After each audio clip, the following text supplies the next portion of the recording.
Chapter 2. The Council with the Munchkins.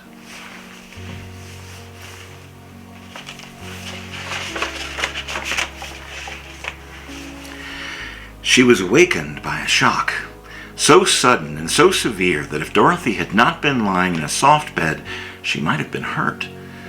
As it was, the jar made her catch her breath and wonder what had happened, and Toto put his cold little nose into her face and whined dismally. Dorothy sat up and noticed the house was not moving, nor was it dark, for the bright sunshine came in the window, flooding the little room. She sprang from her bed and with Toto at her heels ran and opened the door. The little girl gave a cry of amazement and looked about her, her eyes growing bigger and bigger at the wonderful sights that she saw. The cyclone had set the house down very gently, for a cyclone, in the midst of a country of marvelous beauty. There were lovely patches of greensward all about, with stately trees bearing rich and luscious fruits. Banks of gorgeous flowers were on every hand, and birds with rare and brilliant plumage sang and fluttered in the trees and bushes. A little way off was a small brook, rushing and sparkling along between the green banks, and murmuring in a voice very grateful to a little girl who had lived so long in the dull, dry, gray prairies. While she stood there, looking eagerly around at the strange and beautiful sights, she noticed coming towards her a group of the queerest people she had ever seen. They were, in fact, not as big as the grown folk she had always been used to, but neither were they very small. In fact, they seemed about as tall as Dorothy, who was a well-grown child for her age, although they were, as far as looks go, very much older. There were 3 men and a woman, and all were oddly dressed.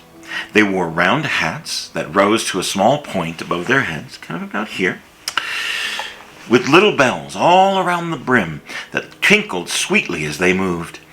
The hats of the men were blue. The little woman's hat was white, and she wore a white gown that hung in pleats from her shoulders. Over it were sprinkled little stars that glistened in the sun like little diamonds. The men were dressed in blue, of the same shade as their hats, and wore well-polished boots with a deep roll of blue at the tops.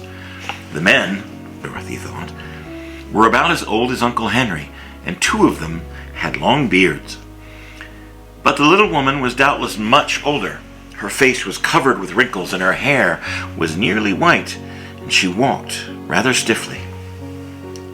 When these people drew near the house, where Dorothy was standing in the doorway, they paused and whispered among themselves as if afraid to come any further. But the little old woman walked right up to Dorothy and made a low bow and said in a sweet voice, "You are welcome, most noble sorceress, to the land of the Munchkins. We are so grateful to have you for having killed the wicked witch of the East and for setting our people free from bondage." Dorothy listened to this speech with wonder.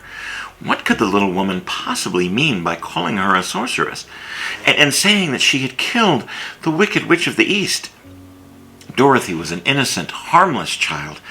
She was a little girl who had been carried by a cyclone many miles from home, and she had never killed anything in her entire life.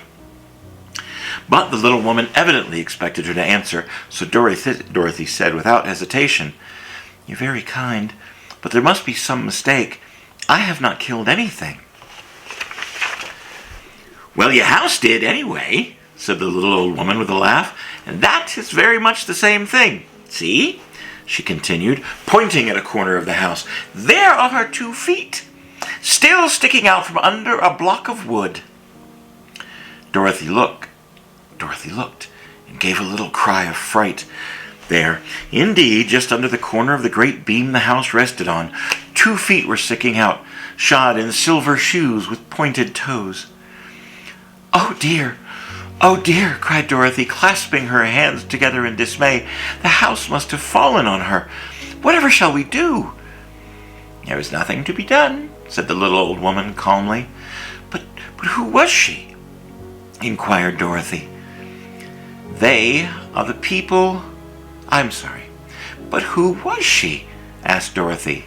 She was the Wicked Witch of the East, as I said the little old woman. She held all the Munchkins in bondage for many years, making them their slave, her slave, every night and day. And now they are all set free, and they are grateful for the favor. Who are the Munchkins? Asked Dorothy. They are the people who live in this land of the East where the Wicked Witch ruled. Are you a Munchkin? Asked Dorothy. No, but I am their friend, although I live in the land of the North. When they saw the Witch of the East was dead, the Munchkins sent a swift messenger to me, and I came at once. I am the Witch of the North. Oh, gracious, said Dorothy. Are you a real witch? Yes, indeed, answered the little old woman, but I am a good witch, and the people love me. I am not as powerful as the Wicked Witch was who ruled here, or I should have set the people free myself. But I thought all witches were wicked, said the girl, who was half frightened at facing a real witch. Oh no, that is a great mistake. There were only 4 witches in the entire land of Oz, and 2 of them, who live in the North and the South, are very, very good witches. I know this is true because I am one of them myself, and I cannot be mistaken about whether I am good or not. Those who dwelt in the East and the West were, indeed, wicked witches. But now that you have killed one of them, there is but one wicked witch in all of the land of Oz, and she is the one who lives in the West. But, said Dorothy after a moment's thought, Aunt Em has told me that witches were all dead, years and years ago. Who is Aunt Em? Inquired the little old woman. She is my aunt, who lives in Kansas, where I came from. The Witch of the North seemed to think for a time, with her head bowed and her eyes upon the ground. And then when she looked up, she said, I do not know where Kansas is, for I've never heard the country mentioned before. But tell me this. Is it a civilized country? Oh, yes, replied Dorothy. Well, then, that accounts for it. In the civilized countries, I believe there are no witches left, nor wizards or sorceresses or magicians. But you see, the land of Oz has never been civilized, so we are cut off from the rest of the world. Therefore, we still have witches and wizards amongst us. Who are the wizards? Inquired Dorothy. Oz himself is a great wizard, answered the witch, sinking her voice to a whisper. He is more powerful than all the rest of us put together. He lives in the City of Emeralds. Dorothy was going to ask another question, but just then the Munchkins, who had been standing silently by, gave a loud shout, Ah! And pointed to the corner of the house where the Wicked Witch had been lying. What is it? Asked the little old woman, and looked and began to laugh. The feet of the dead witch had disappeared entirely, and nothing was left but the silver shoes. She was so old, explained the Witch of the North, that she dried up quickly. Right there in the sun. That is the end of her. But the silver shoes are yours, and you shall have them to wear. She reached down and picked up the shoes, and after shaking all the dust out of them, handed them to Dorothy. The Witch of the East was proud of those silver shoes, said one of the Munchkins, and there is some charm connected to them, but that is all that we ever knew. Dorothy carried the shoes into the house and placed them on the table, and then she came out to the Munchkins and said, I'm very anxious to get back to my aunt and uncle. I'm sure they must be worried about me. Can you help me find my way? The Munchkins and the witch first looked at one another, and then at Dorothy, and then shook their heads. No.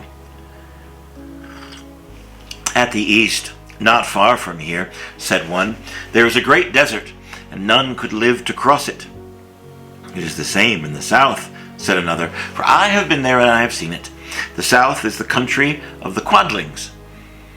I am told, said a third man, that it is the same in the west, and that country, where the Winkies live, is ruled by the Wicked Witch of the West. And she would make you your slave if you were to even try to pass through there. "The north is my home," said the old lady, "and at its edge is the same great desert that surrounds the entire land of Oz. I'm afraid, my dear, that you're going to have to live with us." Dorothy began to cry at this because she felt lonely amongst all these strange people. Her tears seemed to grieve the kind-hearted Munchkins, and they immediately took out their handkerchiefs and began to weep also.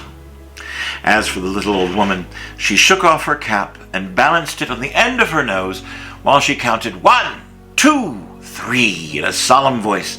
At once the cap changed into a slate on which was written in big white chalk marks, "Let Dorothy go to the City of Emeralds." The little old woman took the slate from her nose, and having read the words on it, asked, "Is your name Dorothy?" "Yes," answered the child, looking up and drying her tears. "Then you must go to the City of Emeralds. Perhaps Oz will help you." Where is this city?" asked Dorothy. "It is exactly in the center of the country, and is ruled by Oz, the great and terrible, the great wizard that I told you of." "Is he a good man?" asked Dorothy. He is a good wizard. Whether he is a man or not, I cannot tell, for I have never seen him." "Well, how can I get there?" "You must walk. It is a long journey through a country that is sometimes pleasant and sometimes dark and terrible. However, I will use all the magic I know and all of the arts to help keep you from harm." "Won't you go with me?" pleaded the girl, who had begun to look upon the little old woman as her only friend. "No, I cannot do that," she replied, "but I will give you my kiss, and no one will dare injure a person who has been kissed by the Witch of the North." She came close to Dorothy and kissed her gently on the forehead. Where her lips touched the girl, they left a round, shining mark, as Dorothy found out soon later. "The road to the City of Emeralds is paved with yellow brick," said the witch, "so you cannot miss it. When you get to Oz, do not be afraid of him, but tell your story and ask him to help you. Goodbye, my dear." The 3 Munchkins bowed low to her and wished her a pleasant journey, after which they walked away through the trees. The witch gave Dorothy a friendly little nod, whirled around on her left heel 3 times, and straightway disappeared, much to the surprise of little Toto, who barked after her loudly enough when she had gone, because he had been afraid to even growl while she stood by. But Dorothy, knowing her to be a witch, had expected her to disappear just that way, and was not surprised in the least.